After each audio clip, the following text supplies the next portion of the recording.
the Department of Justice sued Yale University for discriminating against students on the basis of race. Based on Yale's own data, if you look at one of its top academic categories when you control for academic achievement, the admission rates by racial category were as follows. Asian Americans, 6%, white applicants, 8%, Hispanics, 21%, African Americans, 49%. Do you think that evidence suggests discrimination based on race in Yale's admissions process? So again, my best recollection is that between my nomination and now, the department has made a decision about that. The case was voluntarily dismissed on February 3rd. It's no longer a pending case. So my recollection is correct. So these kind of cases obviously depend on application of the Supreme Court's opinion in the Gritter case and the Fisher case. And they require a lot of factual development and examination of the facts. These cases do not only depend on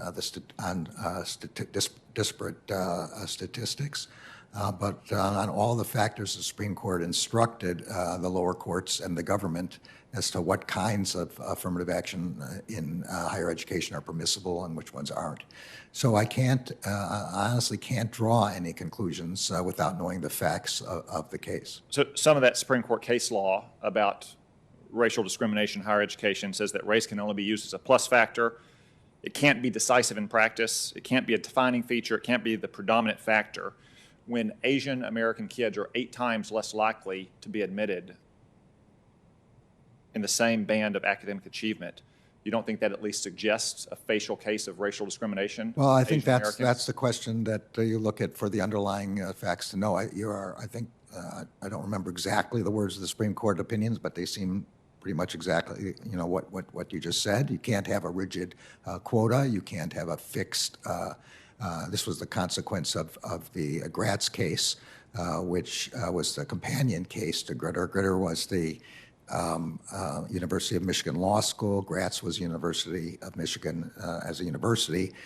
With respect to Gritter, the court said it was a holistic approach and was permissible. With respect to Gratz, it said it was a fixed ratio or a fixed number and not permissible. But those are things you find out by discovery in the case and examination of what the actual practices of the university were, and I have no idea what they were. Judge, did anyone in the Biden administration consult with you about the decision to drop the lawsuit against Yale University? No, I have assiduously kept out of those. It's not appropriate for me to be examining anything like that unless you confirm me. Will the Department of Justice, under your leadership, pursue cases of obvious racial discrimination in higher education?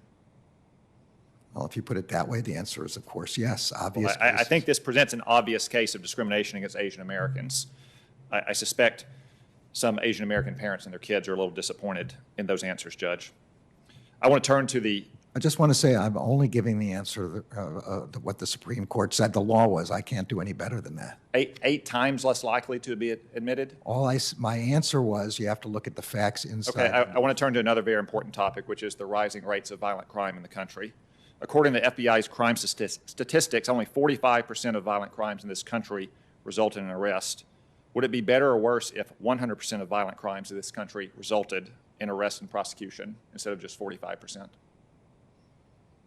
Would be better if the Congress gave the department enough money to arrest every single person. I assume you're talking both about state crimes and federal crimes. That's according, yes, to Department of Justice FBI crime statistics. So those 45%. Are almost all, or a large percentage, are talking about local crimes. So do you think the department today solves too many crimes or prosecutes too many criminals?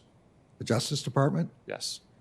I think it may bring charges in areas which are not a good allocation of its resources, but I don't think it has sufficient resources to, and probably never will, to pursue every crime. That seems impossible.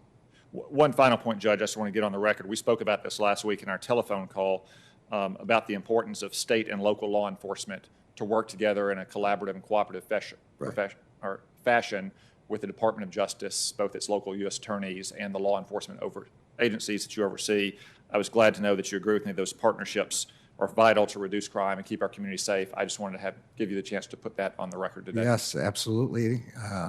My experience in Oklahoma City was close cooperation with the DA's office, the local police there, and with the governor and with the state police. I think these joint task forces are an exceedingly good idea. They're a force multiplier. So I'm completely on board with this. Yes, sir. Thank you, Judge. Senator Ossoff? Thank you, Mr. Chairman. Hi again, Judge Garland. I want to return to the question of the department's